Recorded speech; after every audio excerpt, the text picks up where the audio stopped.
Hello, my name is Achim Steiner. I am the UN Under-Secretary General and Executive Director of the United Nations Environment Programme. And today I'm speaking to you on the first day of the United Nations Environment Assembly number 2, which has opened here in Nairobi. It is really the world's parliament for the environment, as it has come to be known, and brings virtually all nations of the United Nations membership together with stakeholders from science, from civil society and major groups and the business world. Well, I am Edgar Gutierrez. I'm a Costa Rican, born in Costa Rica, living in Costa Rica, and dying in Costa Rica. Well, what happened this morning is that suddenly I'm a president of the assembly. And of course, it's a huge task. One has to deploy himself very deeply in the business.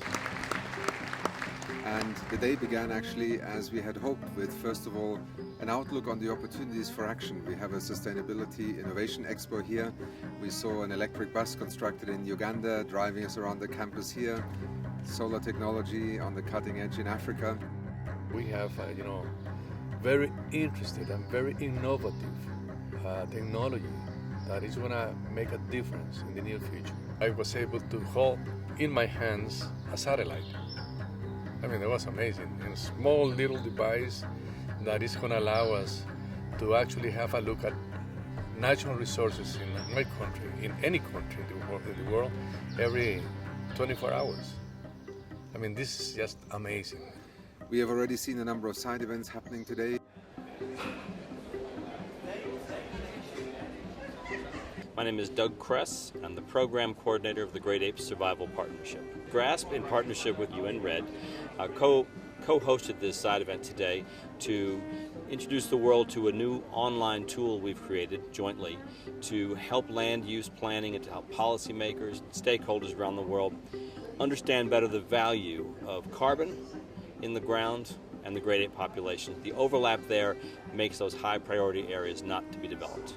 We believe that this tool will help us in determining which areas are important and should receive high priority in government planning.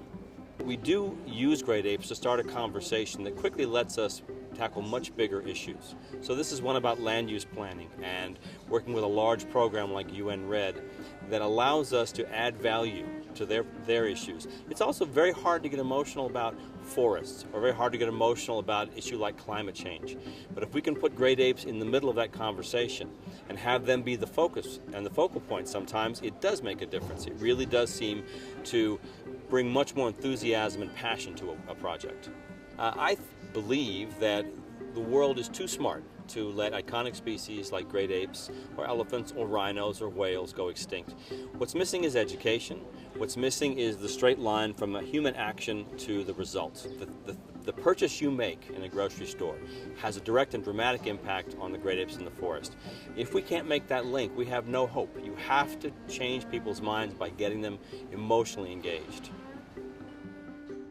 We had also, with pastoralists and local communities, a camel join us here on the campus. It joined many of the art exhibits that are also looking at the oceans, for instance. Very interesting. I'm learning, and it's a learning experience. The way that you have to correspond to other delegates, other nations, other ministers. Most of the ministers that I have spoken to, they have the same feeling. There is a feeling in the room that we need a political statement from ministers telling the world what we want about the environment dimension of sustainable development. I mean, what sort of things we would like to have as a strong basis so that we can integrate all the commitments that we have made as countries on the different agendas, but using the environmental denominator as a common ground. The report on climate change and human rights further identifies how environmental degradation is driving human settlement, human displacement, and forced migration.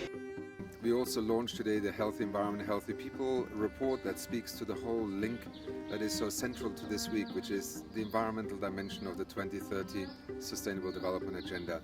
And nowhere is that linkage more clearly expressed than in the link between a healthy planet and a healthy environment and healthy people. At the end of the day, this is not only an assembly about the problems of environment, it is actually an assembly about the solutions that make environment part of the development solution.